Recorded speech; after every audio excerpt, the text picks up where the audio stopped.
நேற்று big pass எப்படி இருந்துச்சுன்னு பார்த்தலாம். நேற்று பிக் பாஸ் மண்டேன்றனால மார்னிங் வேக்கப் சாங்கோட எல்லோரும் ஏஞ்சி டான்ஸ் பண்ணாங்க. மார்னிங் ஆக்டிவிட்டி வந்து யார் டைட்டில் வினராக இருக்க மாட்டாங்கன்றது ஒருத்தவங்களும் அவங்க கருத்தை சொன்னாங்க. இந்த வாரம் கேப்டன் கிடையாது, யார் வேணாலும் எந்த இடத்துக்கு வேணாலும் போகலாம், நீங்கள் தூங்குறது மட்டும் உங்களுக்கு கொடுத்த இடத்துல தூங்கணும் அப்படின்னு பிக் பாஸ் சொன்னார். அப்புறம் 2 வீடாக பிரிக்க சொன்னார். 6 பேர் பிரித்தாங்க. அந்த பிரிக்கும்போது தான் வந்து மாயாவும் பூர்ணிமா ஒன்றா இருக்குது எனக்கு பிடிக்கல விசித்ரா சொன்னாங்க. அந்த விஷயம் சண்டையாக மாறிச்சு. கொஞ்சம் நேரம் பேசிகிட்டு இருந்தாங்க. அப்புறம் நாமினேஷன் ப்ராசஸ் ஆரம்பிச்சது. ஒருத்தவங்கள போய் நாமினேட் பண்ணாங்க. 3 பேர் தாங்க நாமினேட் ஆனாங்க. ரவீனா, விக்ரம், விசித்ரா, இவங்க 3 பேர் தான் நாமினேட் ஆனாங்க.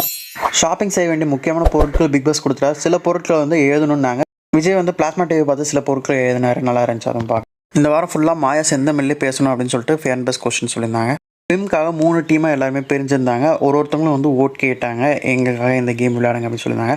அப்புறம் விஜய் பர்ச்சேஸ் பண்ணது கடைசியாக வந்து பிக் பாஸ் வந்து அனுப்பியிருந்தார். இதோட நேற்று பிக் பாஸ் முடிஞ்சு. நம்ம சேனலை சப்ஸ்கிரைப் பண்ணிங்க.